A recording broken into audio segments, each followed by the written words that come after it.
夜如一块黑色的绸缎，将梵音寺紧紧裹住，万籁俱寂。然而，宁静却被一阵突如其来的刀枪打斗声猛地撕裂。可这阵喧嚣来得快，去得也快，眨眼间便又重归寂静。今日他特意隐去身份，乔装改扮后才进入梵音寺，却未曾料到，竟然还是遭遇了刺杀。看来他的身边定是出了细作。主子，您无事吧？无妨。全明鹤利落的伸手撕下一片衣角，直接在手臂上包扎起来。查到什么了？主子，今晚的刺客也许是前景邻国的人，他们不知使用了何种手段，竟然得知您今晚会来梵音寺，一早便在此处埋伏等候着。等回宫后，他定要将主子身边之人再查个底朝天。还不等全明鹤思索出个结果，忽然他感觉自己的身体竟开始发热。该死！主子，您怎么了？全明鹤察觉到身体内那股快速攀升的欲望，脑海中迅速闪过一个念头，一直想不明白的事情，此刻似乎隐隐有了些想法。去找个女人过来。赵聪瞳孔猛地一缩，下意识瞅了一眼主子手臂上的伤，那刀上竟然有媚药。什么刺客如此下作，竟在兵器上涂抹媚药啊？难道是后宫中人所为？主子，奴才这就派人去找。赵聪不敢有丝毫怠慢，转身离开房间。他迅速召集了几个手下，就火急火燎带着人去寻找女人。梵音寺本就是佛门清净之地，连个女尼姑都没有，这一时半会儿的，他又能上哪儿去给主子找个女人呢？月光洒下，两个姑娘从小道上一路上来，因为知道梵音寺外面有一棵姻缘树，想要去那里祈祷。小姐，大晚上您为何来梵音寺？这不是马上要嫁人了吗？未来夫君还未见过呢，便想着来梵音寺祈祷一番。我可有好多的愿望呢。沈玉玲双手合十，面向姻缘树，医愿良人貌俊，星眸剑眉风采幻，颜如美玉惹人怜。西童不禁抿唇偷笑，自家小姐这心思真是直白又可爱。二愿妾身颜永，花容月貌常娇艳，情思似墨岁月缓。三愿情丝不断，与君相伴心无怨，朝朝暮暮共欢颜。小姐，您的愿望可真是美好的紧，想来老天爷定会听到您的祈祷，让您一一如愿的。就你会说好听的，可他嘴上虽这般说，心里却也是满满的期待。四愿姻缘美满，琴瑟和鸣声声暖，恩爱缠绵。沈玉玲虽然故意压低了声音，可语调中的兴奋和期待却是怎么也挡不住的。岁岁年年。赵聪在一旁听着，嘴角忍不住微微抽了抽。这位小姐心思也太过单纯了，如今这世上要寻得如此完美的如意郎君，可不是件易事。在宫中见惯了虚与委蛇、满腹算计的帝妃们，赵聪好不容易遇到个小白兔般的女子，都不忍将她带去给主子了。不过赵聪既没心思在这事儿上多做感慨，主子是这世间最尊贵的人，身体容不得半点闪失。即便这小姐有婚约在身，相较而言又能算得了什么？这般想着，赵聪便不再迟疑，带着人迅速围了过去。你们是谁？赵聪并未答话，只是一个眼神使过去，身旁一个身形矫健的手下如鬼魅般欺身向前，抬手一挥，便干脆利落地将西童打晕在地。你们想做什么？知不知道我是谁？若是你们敢伤我，不管是我爹爹还是未来夫婿，都不会放过你们的。赵聪依旧没有说话，扬起手来，又是一名黑衣人迅速上前，手指轻点，精准地落在沈玉玲的睡穴上，随后便被带着匆匆离去。可所有人都没能看到，原本被打晕了的西童，竟忽然睁开了双眼。哎呀，小姐真不愧是影后，这演技，这心机。我这系统可得好好跟宿主大人学习学习。不过我今天的演技也不错，嘿嘿。房间内，全明鹤半躺在床上，他面色正红，额上已渗出细密的汗珠。忽然，他捕捉到门外传来的脚步声，他原本以为是赵聪回来了，可这脚步声不对，顷刻心中一沉，吱呀一声，门轴转动的声音突兀的响起，一名女子出现在门口。你是谁？女子一进来，就看见男人赤裸着上身，脸上戴着恐怖的面具，她瞬间慌了神。她是个穷苦人家的孩子，家中弟弟生了重病，正愁没钱医治。今日有人吩咐她，只要今晚来梵音寺照顾一个病人，便会出钱救他弟弟。为了弟弟，他咬咬牙便来了。我全明鹤看着畏畏缩缩的女子，眸中蔓延一丝厌恶。又是一个妄图攀龙附凤的人。何人派你来的？是一个姑姑叫我来的。全明鹤心中暗忖，姑姑难不成真是后宫哪个妃子算计的他？罢了，今晚且先用了这女子解媚药之困，待明日便是他的死期。过来。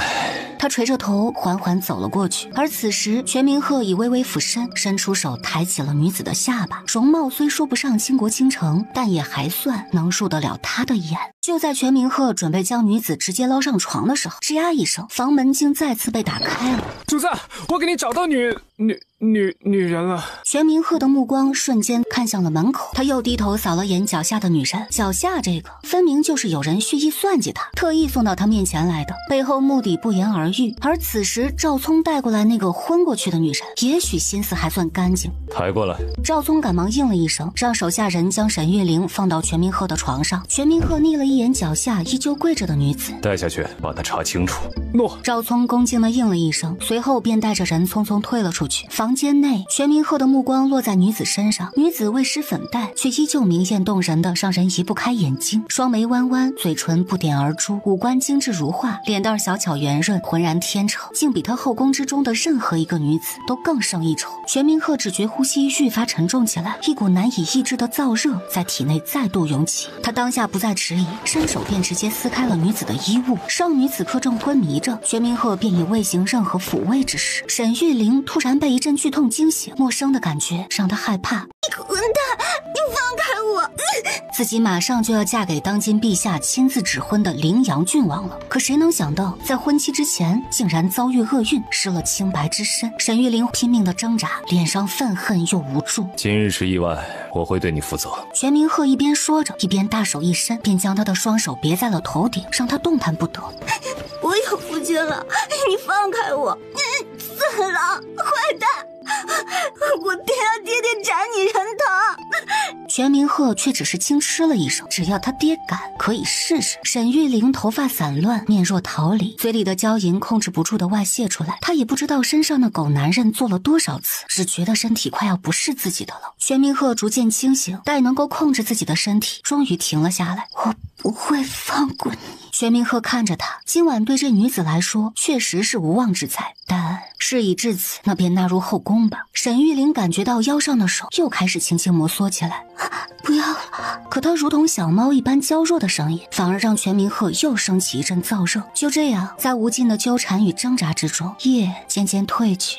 天光微亮，房内的动静也终于停止了。女子此刻已然累得昏睡了过去。全明鹤起身穿好衣裳，大步流星地走出门去。而原本昏睡过去的沈玉玲蓦然睁开了双眼。全明鹤，这辈子也许要跟你纠缠不清了。你这把刀若是能为我所用多好呢？沈玉玲迅速穿好衣裳，偷偷溜出了梵音寺。神府，沈玉玲躺在美人榻上，身姿婀娜。她，沈玉玲来到这个世界16年了，目的只有一个，就是复仇。沈玉玲在现代是一名演员，睡梦中她只觉一阵天旋地转。亲爱的沈小姐，银河系统竭诚为您服务。哼，银河系统？怎么我要穿越了？你怎么知道？你答应了？啊？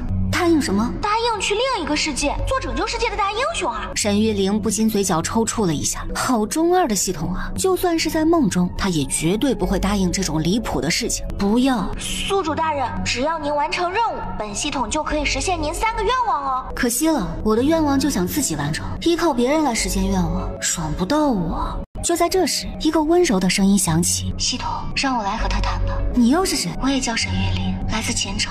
我的故事说来话长，沈小姐可愿意慢慢听我说？沈玉玲点了点头，示意她继续说下去。待这位来自前朝的沈玉玲将自己的故事娓娓讲完，沈玉玲反倒真的有了些兴趣。沈小姐，希望你能帮我。沈玉玲望着眼前的一切，有些恍惚。系统、同名女子及详实的故事，好像并非梦境。可以，但我要先问几个问题。你的报复对象只有柳静怡和柳诗涵？不，还有风墨河。沈玉玲点点头，幸好对面的女子没有被所谓的爱情蒙蔽，摇摆不定的男人才是悲剧源头。那全明鹤呢？我与他交流甚少，重生的第2世也只是想利用他的权势复仇。不过陛下对后宫女子皆无眷恋，我付出了惨痛代价才扳倒柳诗涵。至于你对陛下如何，我并无要求。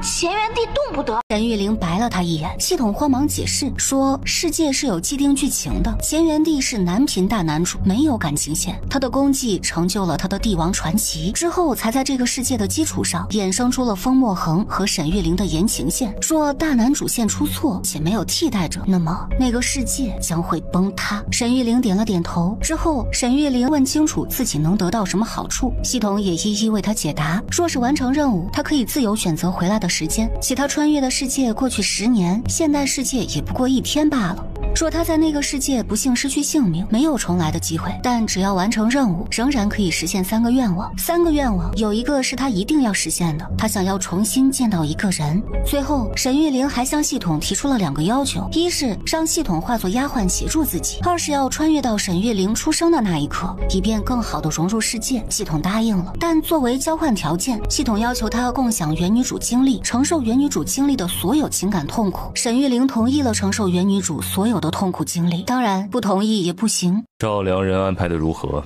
回陛下，赵良人已经安排在了德音宫的沉香殿。后宫帝妃们对赵良人入宫有何反应？赵良人就是那晚在梵音寺主动去到全明鹤房间的女子，将她放入后宫，只是想试探下哪位帝妃和她有牵扯。李明如实禀报了一些情况。全明鹤听完，狭长的眼眸中闪过一抹思索，不过片刻，他便似是将此事搁置一旁。把赵聪叫来。诺。不多时，赵聪进来。人找到了吗？那晚他匆匆忙忙将那位小姐带到陛下的房间，又是在黑灯瞎火的夜晚，哪里有心思去仔细看清那位小姐的容貌啊？在偌大的前京城，要找一个不知容貌的女子，谈何容易呀？陛下，奴才无能，还未找到。当初你是如何发现她的？赵聪将那晚的事儿分毫不差地说了出来。全明鹤听完，眼底一抹冷冽浮现。那晚他说有夫君，可全明鹤只当他是想要逃避的说辞，没曾想是未婚夫。全明鹤旋即转了话题：前锦邻国的余孽处理了吗？骁骑将军已经剿灭了余孽的大本营，歼敌2000余人。全明鹤冷峻的面容上有了一丝缓和。此时桌案上的话也落下了最后一笔。过来。赵聪赶忙弯腰弓背，低垂着头走过去。凭着画像寻人，若是还找不到，你也别回来了。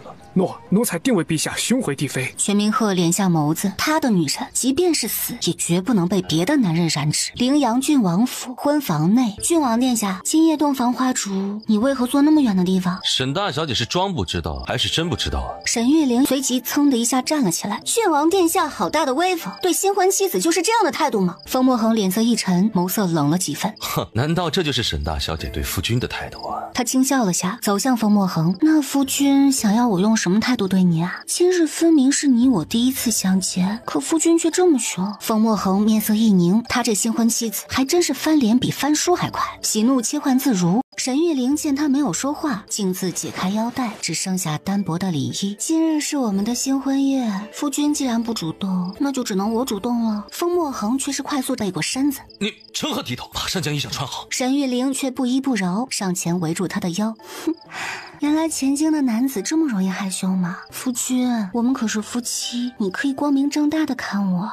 女子特有的幽香瞬间席卷而来，风墨恒有一瞬间的失神，但很快就回过了神，伸手去拍沈玉玲的手。啊，好疼啊！你欺负人家！风墨恒的身体一下子僵住，原本正用力的手也猛地松开了。沈玉玲却是笑出了声，身形轻盈的从风墨恒的后背绕到前面，始终抱着他的腰，就是不松手。怎么，夫君似乎不喜欢我？风墨恒低头看他，眼神晦涩。若是平常男子，定然会喜欢这样大胆又美貌的女子，可他……就在此时，慧心姑姑走了进来。她一进门，目光便落在郡王和郡王妃亲密的样子上，脸上浮现一抹喜色。奴婢参见郡王、郡王妃。沈玉玲瞧见有人进来，躲在风墨恒身后。风墨恒瞧见他这前后截然不同的模样，嘴角忍不住抽了抽。慧心姑姑起来吧，你怎么过来了？母亲呢？啊，长公主今日累了，已经回公主府。奴婢是来指导殿下完成礼仪的。慧心姑姑，你回去吧，郡王妃很好。既然刚刚慧心姑姑已经产生了那样的误会，那索性就让她误会到底，也免得母亲又来诸多询问，徒增烦恼。长公主让奴婢前来，也是怕郡王妃不懂前京的规矩。今晚奴婢就在房外守着两位主子，若是有任何问题，换奴婢就好。奴婢明日再回去向长公主复命。奴婢告退。慧心姑姑何等聪慧，这两位主子虽然相处亲密，但也许只是做给她看的呢。不过也未必不是真的，还是让小夫妻二人自行相处，免得自己在这儿扰了他们的兴致。很快，婚房中便又只剩下沈玉玲和风墨恒二人。夫君，我帮你更衣吧。风墨恒却像是被这话刺激到了，直接握住沈玉玲的手腕。沈玉玲，娶你并非我所愿，以后你就好好做你的郡王妃，我不会喜欢你，更不会同你圆房。风墨恒，我姓沈，苍梧沈氏的沈，我的人生不由你控制，也不接受你的安排。所以我们二人只是联姻。我不接受联姻这个说法，但不喜欢我是你的事情，喜欢你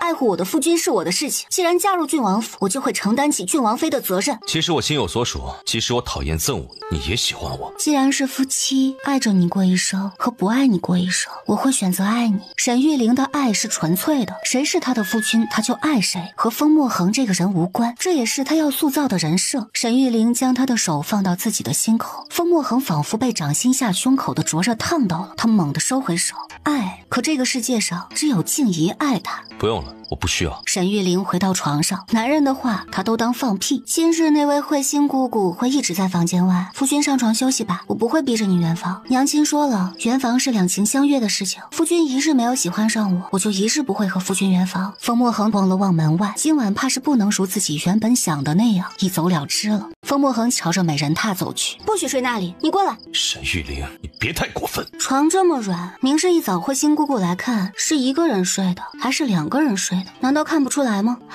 难不成郡王殿下不愿与我同床共枕，是怕受不住我的诱惑？胡言乱语。可不得不承认，沈玉玲说的关于床上的痕迹容易被慧心发现一事，确实颇有几分道理。风墨恒权衡利弊，只得强忍着不悦，朝着床边走了过去，极不情愿地坐在了床上。沈玉玲嘴角上扬，顺势将自己的头靠在了风墨恒的肩膀上。风墨恒毫无防备，猛地转头就对上了女子明媚动人的脸蛋。风墨恒只觉心跳突然漏了一拍。你做什么？他瞬间起身，动作之大。你说不圆房，我同意了。可是你是我夫君，连亲近亲近也不行吗？不行。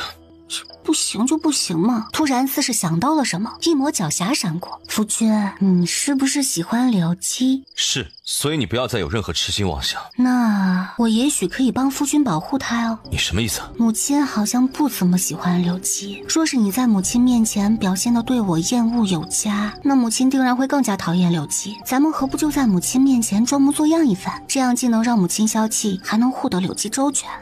你有这么好心？夫君是不是太小肚鸡肠了？我是你的郡王妃，就算你要纳10个姬妾，我也会全力支持。一个柳基而已，我还不至于对他做什么坏事。风墨恒不禁陷入沉思，母亲确实不喜欢静怡，说是自己因为心里念着静怡而冷落了沈玉玲，母亲那边怕是会更加针对静怡。如果沈玉玲真的愿意和他一起在母亲面前演戏，这未尝不是一件好事。你有什么条件？我确实有一个小请求，希望夫君可以答应。风墨恒没说话，显然等着沈玉玲的下一句。可以借夫君的手一用吗？风墨恒皱眉，半信半疑地将手伸了过去。沈玉玲抓住风墨恒的手，下一瞬竟将风墨恒的手指含进了口中。风墨恒又惊又怒，立刻就想将手从沈玉玲的口中抽出来。可就在他用力的瞬间，却猛然感觉到一股刺痛从指尖传来，直到口中感觉到了血腥气弥漫开来，这才松开。沈玉玲，夫君，既然要合作，那做戏自然要做全套嘛。他紧紧抓住风墨恒的手不放，几滴鲜血滴落在床上早已备好的白色帕子上。风墨恒恍然大悟，刚刚积聚在胸腔之中的怒火，此刻竟不知道该往何处发泄。这个沈玉玲还真是一次次的出乎他的意料。未央宫后殿，刚刚得到消息的赵聪脚步匆匆。发生什么了？陛下要找的女子找到了，只是，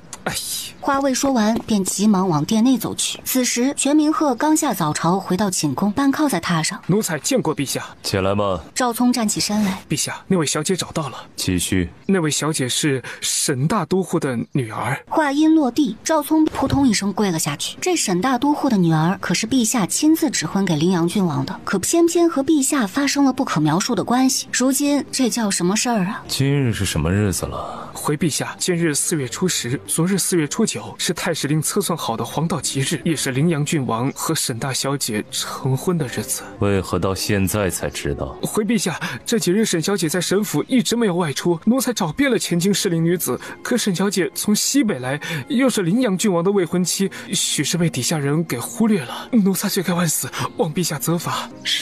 杀了他。但全明鹤似是突然想到了什么，后面2个字没有说出来。今日郡王府可有什么异常？那女人失了清白之身，若是风墨恒发现了，定然不会轻拿轻放。回陛下，并无。全明鹤紧绷的脸松了下来，也许那2人并未圆房。朕记得郡王有一个喜爱的女子。是大理寺卿2女儿柳静怡，便是郡王喜爱的女子。她在3个月前以姬妾的身份入了郡王府。全明鹤因为长公主此前一番恳求，再加上沈渊在西北之地手握重兵，颇有些势力，权衡之下，顺势赐下婚事，将沈玉玲许配给了风墨恒，封其为郡王妃。她行事狠辣果决，若是寻常女子，一旦被他碰过，而后又嫁给别的男人，定会毫不犹豫派人暗杀，绝不让这等有损帝王颜面之事有机会传扬出去。但沈玉玲是他牵制沈家的棋子，所以若非必要，他自然不会杀了沈玉玲。派人去郡王妃身边伺候，朕以后要知道关于她的所有事。诺。赵聪从殿中退出来，腿还在隐隐打颤。怎么了？那个女子是昨日嫁给临阳郡王的郡王妃。李明吓得后退了一步。陛下，此郡王妃已被毒酒，只说了找人到郡王妃身边伺候。李明满脸的不敢置信，难道是郡王妃身份太高了？也是，沈家大小姐若是来前京不久就死于非命，确实不好交代。不等李明多想，陛下出来了。奴才参见陛下。准备马车出宫。诺。晨起的阳光透过雕花的窗棂，洒在屋内精致的陈设上。风墨恒与沈玉玲穿戴整齐，静静伫立在那儿。2人站在一处，宛如从画中走出的神仙眷侣。慧心姑姑走了进来，行过礼，她带着丫鬟们径直走到床边，目光落在床上的白帕之上，只稍稍一眼，便又移开视线，接着又仔细地观察起床上的痕迹来。瞧罢，她满意地笑了笑。慧心姑姑轻轻挥了挥手，她身后的丫鬟慧意连忙上前将白帕仔细收好。殿下，时辰不早了，去长公主府的马车已经准备妥当，长公主想必正等着你们呢。风墨恒只是微点头，便抬脚朝外走去。沈玉玲快步跟上他，未等风墨恒反应过来，沈玉玲紧紧握住了风墨恒的大手。风墨恒下意识的，他便准备用力挣脱。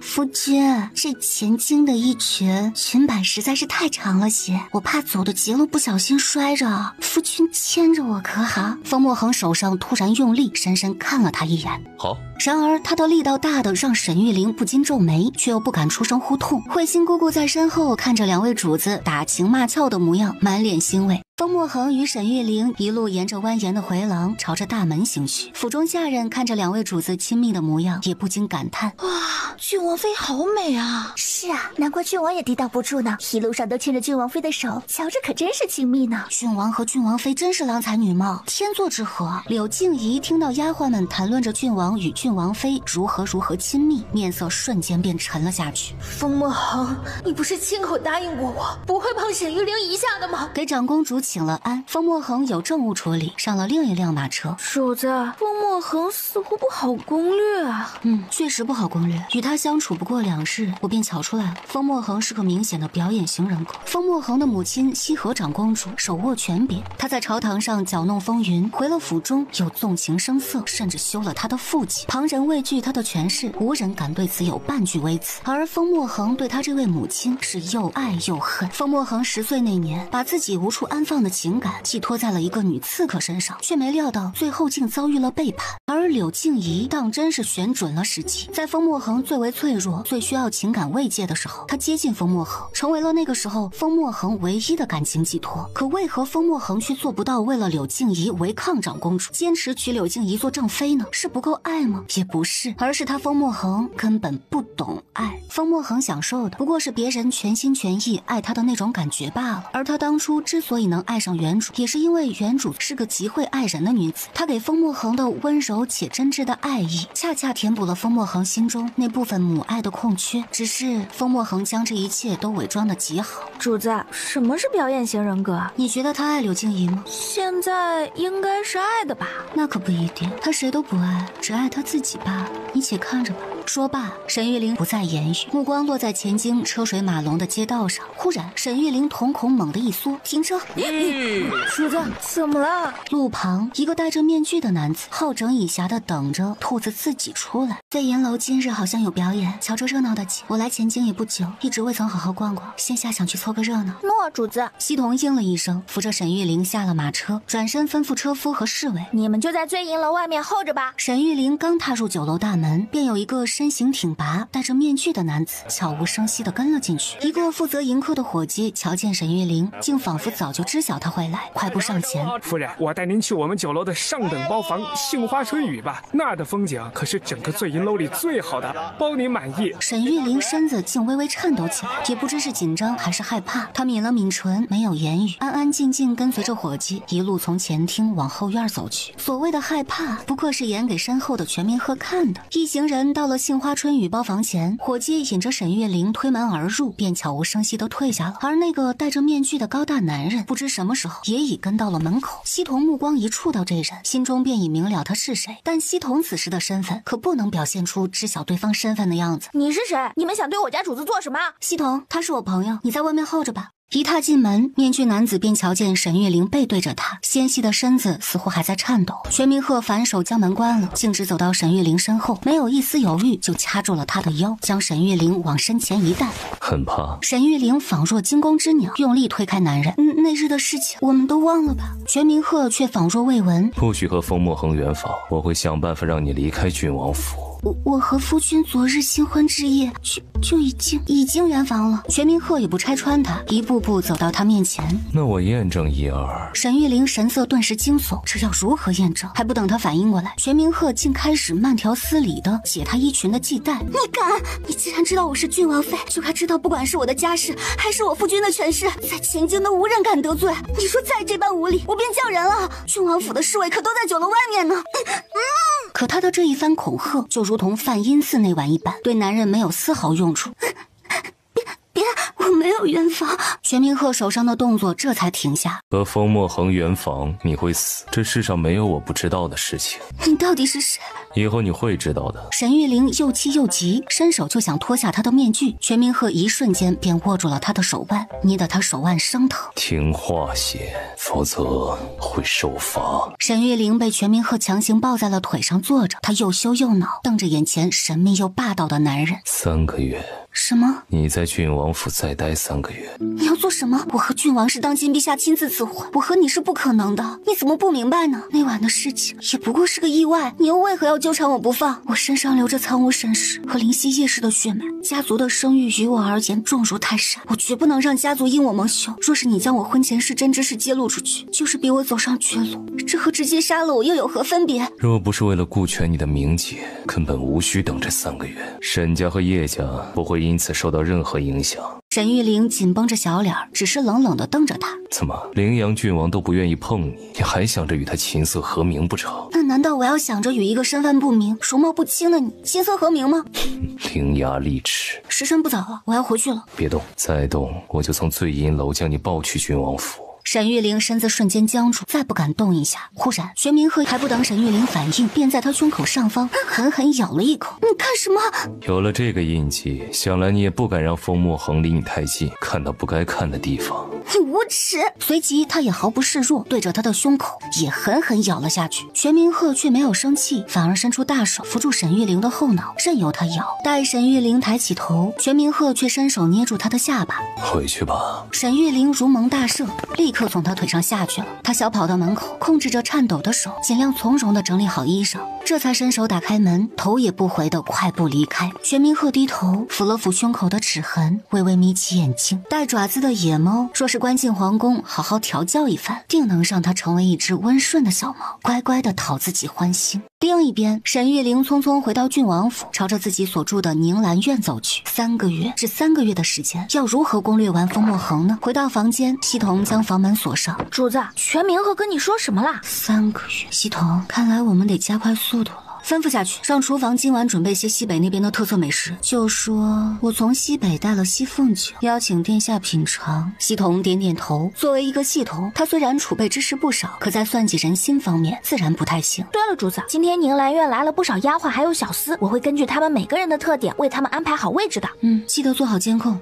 主子放心。夜幕渐渐降临，紫薇亭内，沈玉玲坐在亭中，目光落在眼前的菜和酒上。没过多久，一个小厮匆匆跑了回来。来。郡王妃，刚刚郡王回府被柳街身边的丫鬟请走了。郡王说今日不陪您用膳了。知道了，你下去吧。他在庭中独自用膳，看着十分孤单落寞。院中一个正在打理花草的丫鬟时不时看向郡王妃。沈玉玲本就酒量欠佳，不过几杯西凤酒下肚，便觉脑袋一阵晕乎。西童连忙将人搀进了屋子。待沈玉玲再次转醒，只觉喉咙干渴的厉害。可男人，很帅的男人。沈玉玲下意识想张嘴尖叫出声。闭嘴！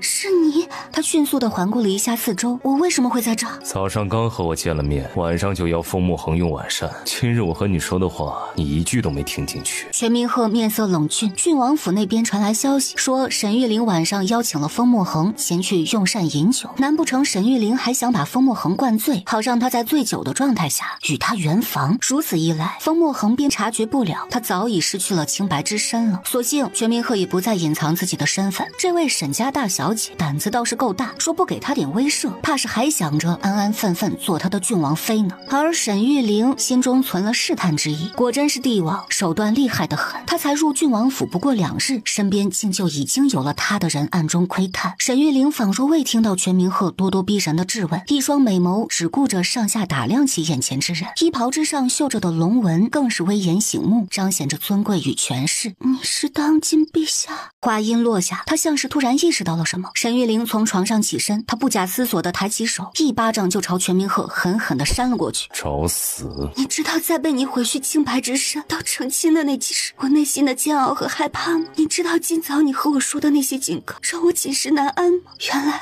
让我和别人成亲的是你，毁我清白的也是你。全明鹤皱眉，这2件事的确都是他所为，甚至他还想因为自己的错杀了沈玉玲，因为帝王不会错。可瞧着这女人委屈愤怒又毫不畏惧地指责自己的模样，他又生出了一丝怜悯。沈玉玲一番话说完，仿若全身的力气都被抽离了一般。我阴差阳错成为了你的女人，可造化弄人，又成了陵阳郡王的妻子。陛下是不是早就想杀了我？朕今早不是告诉过你，3个月之后朕会接你出郡王府吗？若是你连这3个月都等不了，那今晚之后就别回去了。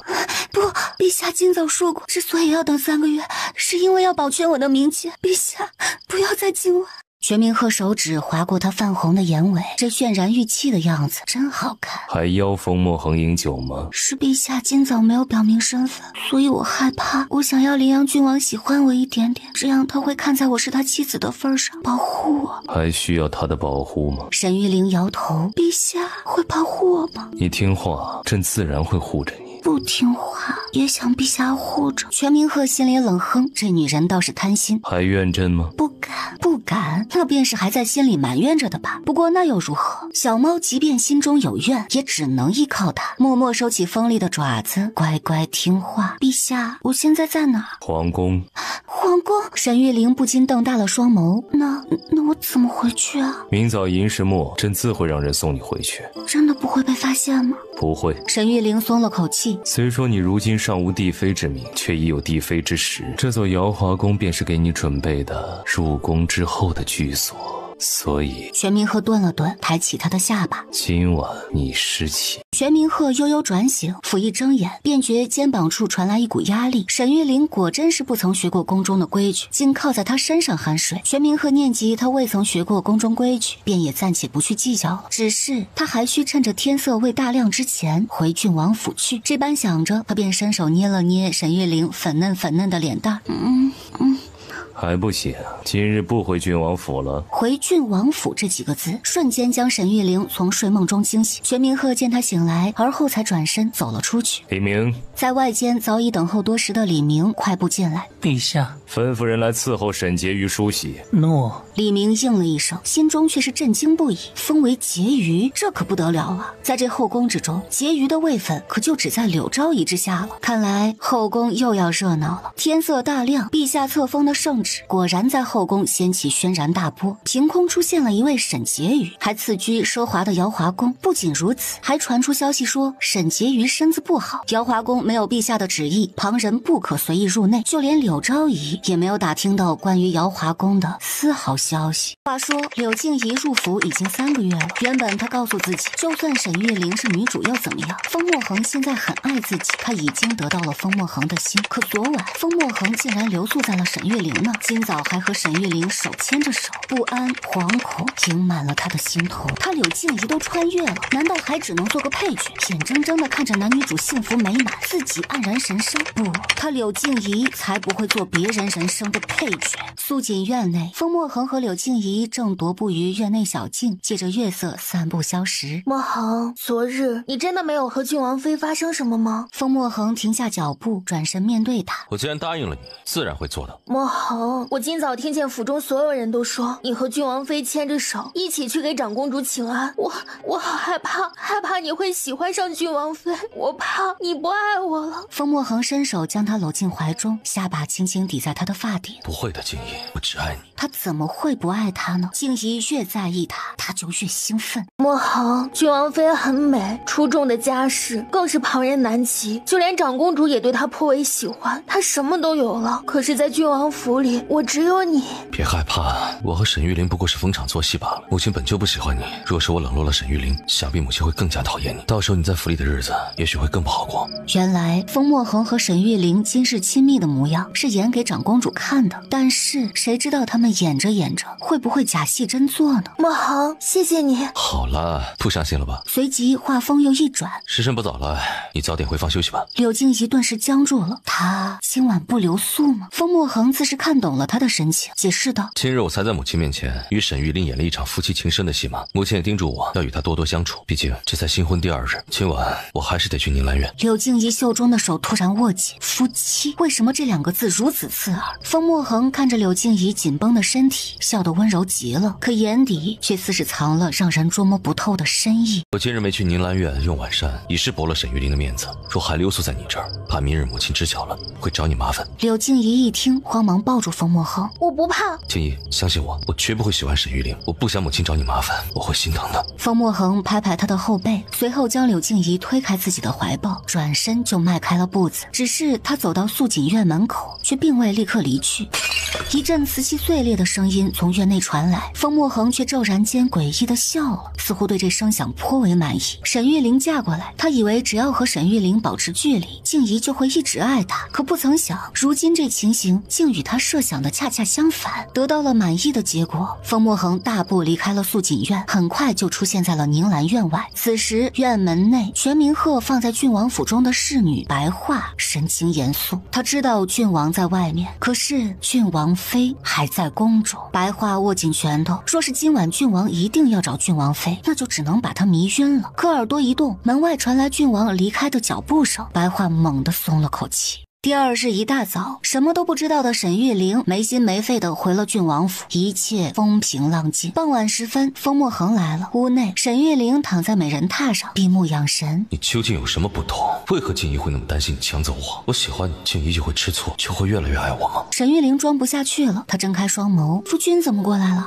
不想我过来。沈玉琳随即软了身子，抱住风墨恒的腰，想啊，自然是想的。对于沈玉琳的亲近，风墨恒没有再像新婚之夜那般抗拒。昨晚听说你为我准备了西北的美食和美酒，但静怡不太舒服，我就过去看了看她。沈玉琳听到他如此温柔的嗓音，甚至还主动解释，心底猛然涌起一股惊悚感。风墨恒这是怎么了？夫君可不用给我解释，我又不是不知道你在乎柳姬。我去柳姬那儿，你吃醋吗？会嫉妒吗？那夫君来我这儿，你觉得柳姬会吃醋吗？会嫉妒吗？风墨恒瞳孔一缩，说是静怡不吃醋不嫉妒，他也不会来这儿。等夫君在乎我感受的时候，我再告诉夫君我是否吃醋，是否嫉妒，可好？他声音轻轻柔柔，却又似带着千钧之力，直直撞进风墨恒的心里。然而他心中忽然闪过一个念头，既然沈玉琳是他的妻，那是不是他也可以像引诱静怡那般，让沈玉琳也爱上自己呢？那他和静怡2人就会因为爱他而吃醋嫉妒，会因为爱他而争抢他，他就会成为他们心中最重要的人，时时刻刻都被需要着。玉琳，静怡是我的救命恩人，她对我有恩，更对我有情。我娶了你，便觉着是辜负了她，所以往后你莫要和她计较。你既是我的妻，便永远都是。这个男人到底怎么了？难不成风墨恒想让自己喜欢上他？可他为什么要这样做呢？风墨恒见怀中人对自己所言毫无反应，轻唤了一声：玉琳。沈玉琳从他怀中挣脱出来：夫君，原来柳姬竟是你的救命恩人，你如此重情重义，说明我沈玉琳没有嫁错人。风墨恒，你想要什么，我现在就给你什么。今日听到你将我视作妻子，足够了，我不会奢求太多。娘亲从小便教导我，夫妻之间当要同心同德。虽说我们二人才相识不过几日，可我们却是要一起走过余生的人，所以往后余生的每一日，我都会全心全意守在夫君身边。沈玉玲，你做得到吗？你是我永远的妻，也是我的工具。沈玉玲说完那番深情的情话，眉眼弯弯，但实则她正不动声色细细观察风墨恒面上的每一丝微表情。风墨恒眼底一闪而过的兴奋，终是让沈玉玲醍醐灌顶。她一下子就想明白了许多原主记忆中未曾看透的事情。风墨恒，终于让我发现真正的你了。原来我们的目标那么一致，你想要我爱上你，我也想要你相信我爱上你，这不是巧了吗？如此想着，沈玉玲微微眯起双眸，心中已然有了盘算。夫君，那今晚让我成为你的妻子吗？沈玉玲知道风墨恒现在不会碰她，因为在风墨恒心里，亲密之事必须是和喜欢的人在一起。青衣最近身体欠佳，心情一时不好，他还不能接受你。今日我过来，也只是想着和你好生解释昨晚的事，免得你为此伤心。不待风墨恒有所反应，沈玉玲已经自顾自地侧躺在了榻上，背对着风墨恒。夫君走吧，没有夫君，我也不是不能睡着。风墨恒喜欢被人爱着的感觉，他心底所求的是那种能将对方完完全全掌控在手心里的感觉。可眼前的沈玉玲却总是在一条边缘线上反复横跳，时而表现出几分对他的在意，时而又冷漠地将他推开。风墨恒的眸色不禁缓缓沉了下来，终究还是转身离开了屋子。没关系，日子还长着呢。这段时日，几乎每日里，风墨恒都会来宁兰院。沈玉玲心里明镜似的，风墨恒这般作为，定是故意为之。这柳姬也太过分了！您才是府里正儿八经的女主人，她却明目张胆将您的东西抢走。风墨恒最近怕是得意得很，毕竟柳静怡对他又争又抢，他也不嫌累得慌。每日回到府中，不仅要去哄柳静怡，许下各种承诺，还要来宁兰院安抚我，真当自己能左右风月。风墨恒怎么变心变得那么快啊？莫不是主子您太好看了，把他给迷得晕头转向的？他呀，分明是在利用我呢，你看不明白。不过没关系，这几日且先装作伤心难过的模样吧。我记得3日后，风墨恒会带着柳静怡和我一同外出赏花，到时候你可记着，让沈家那些侍卫好好伪装一番，寻个时机去刺杀风墨恒。我们就看看，在危急关头，他以为爱他的柳静怡会做出什么样的选择，而他一直以为不爱他的我，却愿意为了救他付出性命。放心吧，小姐，都已经安排妥当了。老爷给您安排的那些沈家的人可都是靠得住的，个个忠心耿耿，绝对不会出叉子的。沈玉玲轻轻嗯了一声，似是忽然间又想到了什么事儿，正色问：如今宁兰院里头有多少是全民贺安插的人？全部。沈玉玲无语凝噎。夜阑幽密，月夜清韵。沈玉玲再次来到了奢华的瑶华宫，坐在华丽的床榻上。全明鹤在未央宫用过晚膳，才来了瑶华宫。娘娘，陛下来了，要给陛下请安。沈玉玲赶忙从榻上下来，款步朝着全明鹤走去，给陛下请安。这段时间便不用行礼了，等你正式入宫，朕会安排教习嬷嬷教导你宫中规矩。说罢便越过沈玉玲，走到软榻旁，他掀了下衣袍，从容落座。沈玉玲也款步走到他身边。陛下，今晚为何召我入宫？白话传来消息，说你在郡王府似是被人欺负了。没有，我是郡王妃，还有沈家撑腰，谁能欺负我？那看来朕带来的珍珠纱你也不需要了。说着侧头吩咐李明，将珍珠纱制成宫裙，拿去给柳昭仪吧。她今日不是正好来问过？珍珠纱。沈玉玲似是想起了什么，神色有些黯然。陛下是不是什么都知道？以前在家的时候，爹爹娘亲疼我爱我，但凡有什么好东西都会一股脑的给我。可自从去了郡王府，郡王他不喜欢我，柳姬处处针对我，事事与我为难。既然受了委屈，为何不说？因为很丢脸，很狼狈。陛下会跟旁人讲自己如何狼狈吗？全明鹤都已经准备真心实意的心疼他一下，谁知沈玉玲却突然转过头，看着珍珠纱说道：陛下，穿上珍珠纱制成的衣裙，便可将一身的狼狈给遮住了，到时候陛下就能看到最美的沈玉玲了。说到这儿，他回过头看向全明鹤，陛下想看吗？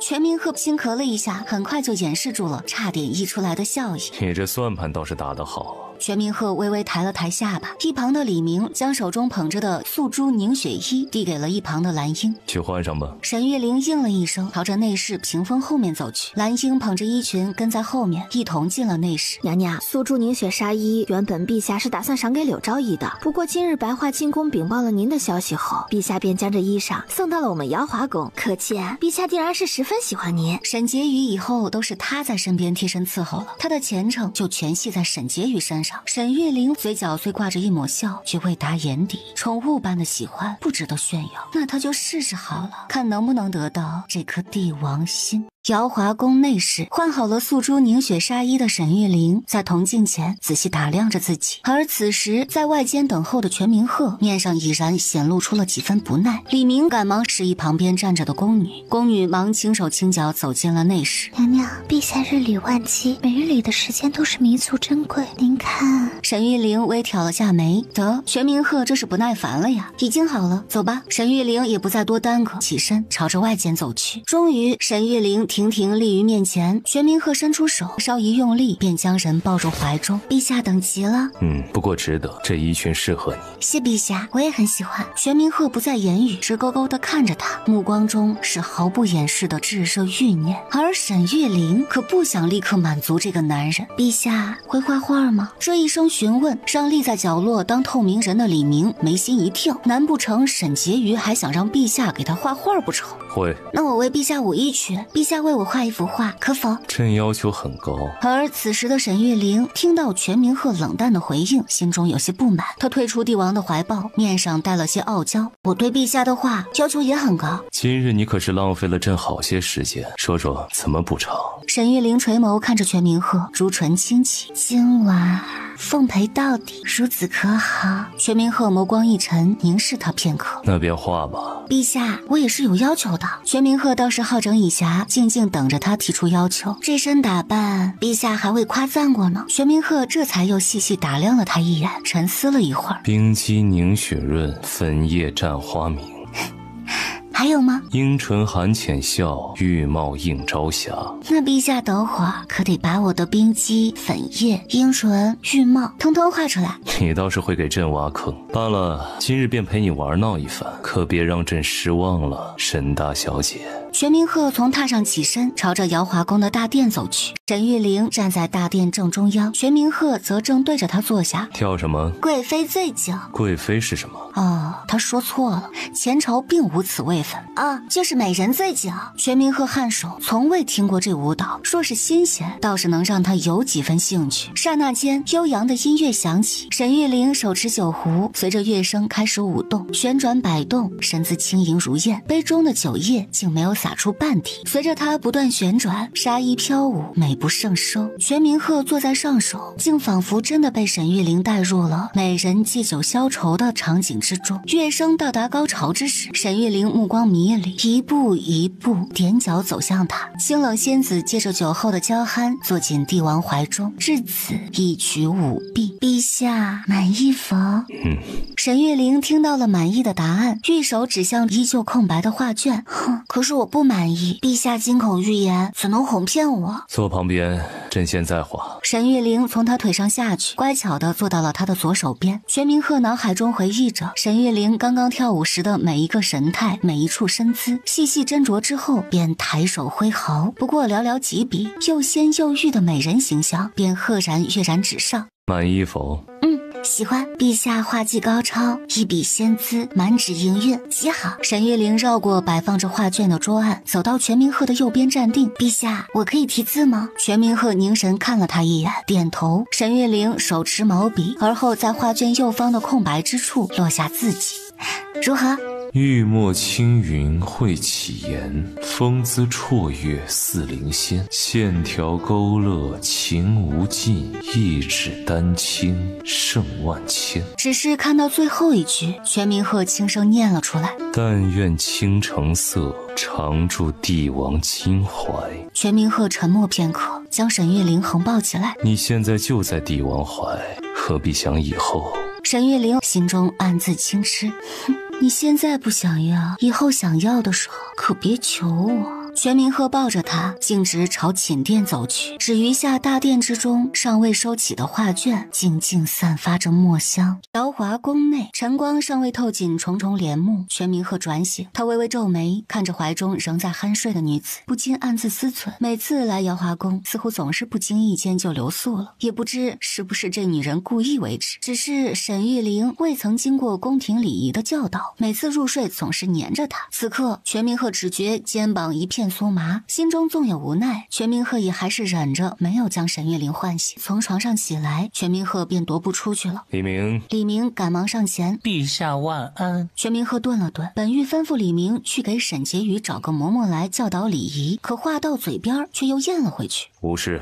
更衣吧。诺。阳光透过雕花的窗棂洒下斑驳光影。沈玉玲醒来之时竟快要午时了。兰英听到寝殿内传来动静，便走了过来。主子，午膳很快就会送来了，奴婢这就伺候你洗漱。沈玉玲微微点头，便随着他一同去洗漱更衣，浑身有些酸痛。昨夜全明鹤着实是太狠了些，幸好今日不用同全明鹤那般早起，赶着回郡王府，因为风墨恒被全明鹤派去了前京外的一处县城巡视，明日才会回来。沈玉玲梳妆完毕，便施施然走到紫檀鎏金膳桌旁坐下。兰英，陛下今日午膳不过来吗？娘娘，今日陛下身边人并未说要过来用膳。沈玉玲蹙了下眉，便独自一人开始用膳了。沈玉玲其实不喜欢这种孤单的感觉，也正因如此，当初她才想着，要是能有个系统化作丫鬟陪在自己身边就好了。毕竟现代的灵魂身处古代，总归是希望能有个人懂自己那些莫名其妙的话。沈玉玲突然似乎终于明白了，以前在电视里看到的那些后宫女子的悲哀。我的世界只有你，可你的世界任何人都可以是我。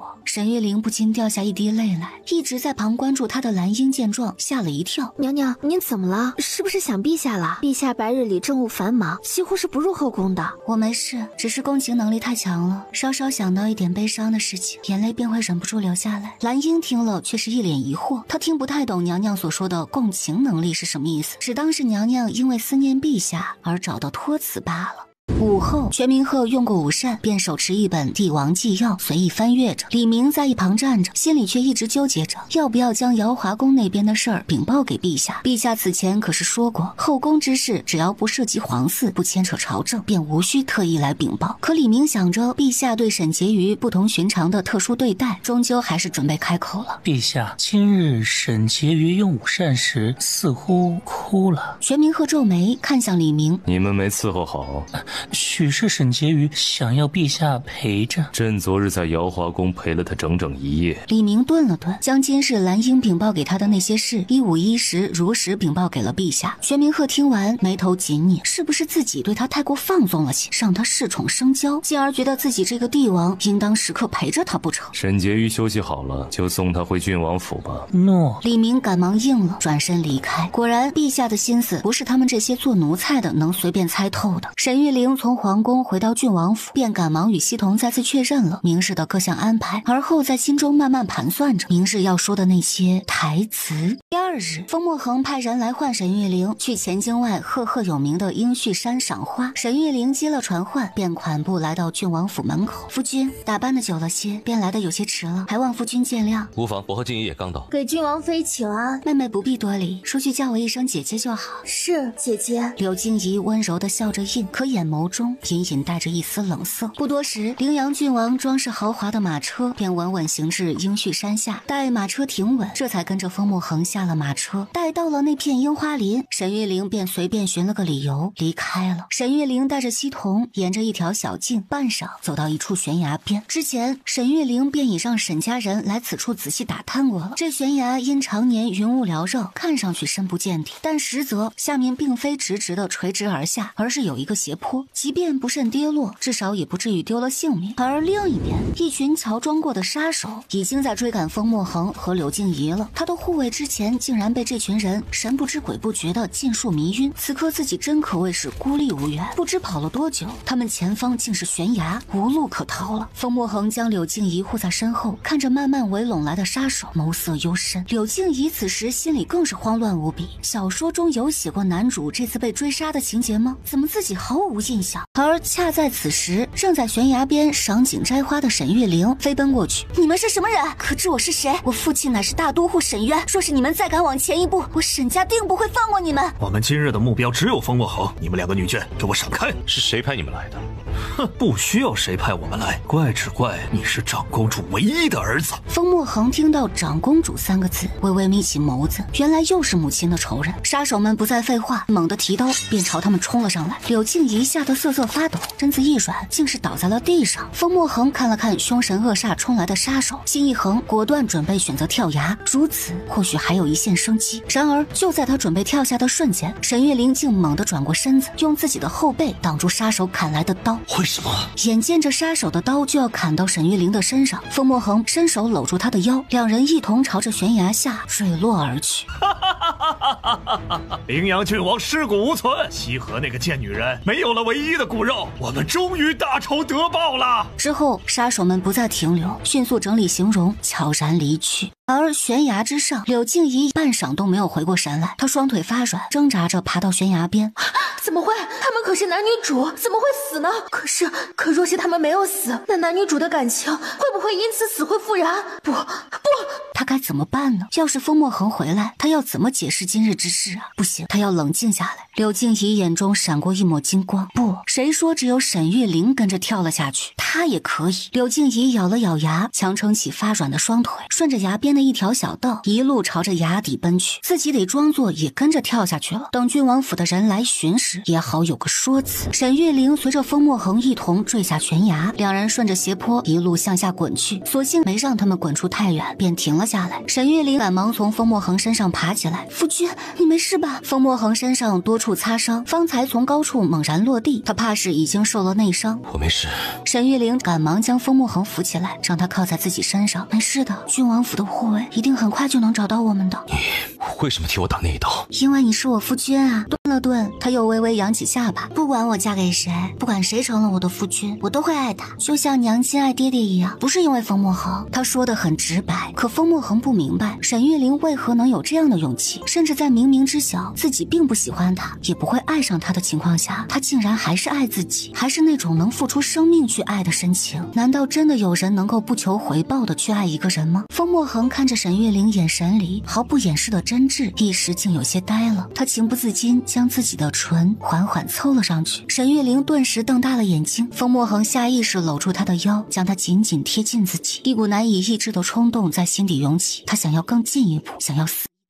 然而就在此时，沈玉玲的眼中突然落泪，她伸出小手轻轻推拒着。怎么了？不管是亲吻还是圆房，我只想和喜欢我的人做。你是因为我救了你，所以才亲我的吗？是感动还是愧疚？风墨恒沉默了片刻，低声道：如果我说我喜欢你呢？不是感动，也不是愧疚。沈玉玲不禁微微张嘴，难以置信，这竟然是风墨恒说出来的话。看来风墨恒比他想象中还要缺爱，还要疯魔，还要病态。可是你说过你爱柳静怡，你先爱她，又怎会喜欢我呢？静怡曾救过我，我感恩于她的救命之恩。在没遇到你之前，我确实一直以为自己深爱着她，可遇到你之后，即使抗拒，还是会对你情不自禁的心动。这话确实不假。此刻风墨恒都能清晰地感觉到自己的心因为眼前的沈玉玲而疯狂地鼓动着。我移情别恋，你会觉得我是个坏人吗？片刻之后，沈玉玲轻轻摇头，不管你是什么样的人，我都会爱你，因为你是我的夫君。沈玉玲伸出双手，轻轻捧着风墨恒的脸，而后柔软的唇碰上了风墨恒冰凉的薄唇。这一吻仿若一道暖流，瞬间流进了风墨恒的心间。风墨恒心中一热，伸手扣住沈玉玲的头，加深了这个吻，直至沈玉玲被吻得喘不过气来。夫君，够了。风墨恒这才缓缓停止，他凝视着眼前的沈玉玲，好喜欢。沈玉玲看到了风墨恒此时眼中没有掩饰下去的占有。若是正常人听沈玉玲这些说辞，多半不会信。可惜风墨恒就不正常，他渴望的爱本就是病态的，他想得到的就是不可能的。当这份不可能出现时，他会拥护，会坚信，因为他信的是自己。风墨恒与沈月玲顺着山路缓缓而下，待行至山脚，便瞧见了寻踪而来的郡王府的一干人等。众人正欲启程回府之时，管家不禁犹犹豫豫起来。主子，柳姬还未回府。你说什么？风墨恒略作沉吟，随后看向沈月玲。月玲，你先回府，我得去寻静怡。夫君，你去吧，一定要把柳姬安全带回来。风墨恒微微点头，而后沉声吩咐管家照顾好郡王妃，待回了府，立刻找郎中给郡王妃仔细检查身体。风墨恒话音落下，转身朝着悬崖的方向奔去。不多时，一众人再次回到悬崖崖底。风墨恒心急如焚，一路沿着斜坡往下仔细搜寻着。也不知过了多久，终于风墨恒瞧见了缩在一个坑洼处的柳静怡。静怡，你怎么在这儿？柳静怡听见动静，抬起头，朝着声音传来的方向望去。墨恒，风墨恒快步走上前，柳静怡紧紧抱住了他。墨恒，我以为你死了。你怎么会在这儿？若是你摔下悬崖死了，我怎么可能独活？我便也跟着跳下来了，结果摔伤了腿。风墨恒听着他的话，眼神中透着十分复杂的神色，是他误会了静怡。静怡还是那么爱他，他怎么能怀疑自己亲自调教了10年的女子呢？静怡，我们都还活着，我带你回家。风墨恒轻声说着，将柳静怡横抱起身。一行人朝着郡王府的方向返回，身影渐渐没入茫茫的夜色之中。夜幕笼罩着郡王府，柳静怡和风墨恒一路回到了素锦院。刚一进院子，丫鬟们便扶着柳静怡躺到床上，随后请了大夫来为她包扎腿上的伤口。待大夫仔细为柳静怡处理完，风墨恒忙不迭地问：如何？回殿下并无大碍，只是这几日须得减少走动，连着敷上几天的药，应该就能大好了。待大夫收拾好药箱退了出去，柳静怡微微坐起身子，抱住风墨恒的腰，将脸贴在他胸口，嘴里不停地念叨着今日对他的担忧。我这不是没事吗？现在很晚了，你早点休息吧。柳静怡一听这话，心里顿时就是一阵心慌。风墨恒又要走。墨恒，我真的好害怕，今晚你陪着我好不好？我得去看看沈玉玲，她今日为了救我也掉落悬崖。柳静怡闻言却将他抱得更紧了。不要，墨恒，我想要你陪着我。白日悬崖上我太害怕了，郡王妃从小在西北长大，想来见过不少这样的场面，我羡慕她的勇敢，是我太懦弱了。今日她救了你是不是喜欢上她了？风墨恒的身子僵硬了那么一瞬。不会的，静怡，我只会喜欢你。风墨恒不想失去这个自己精心调教了10年，完全按照自己心意成长起来的女子。即使自己对沈月玲有了那么一丝别样的情愫，可柳静怡在他心中的地位以及在府内的待遇都不会有所改变。好了，别哭了，我今日不去宁兰院了，就一直陪着你。靠在风墨恒胸膛的柳静怡终于放下心来。看来虽然今日沈月玲救了风墨恒，但风墨恒对他最多有些感激，并没有产生其他的情感。也幸好自己反应快，及时演了这么一场深情的戏码。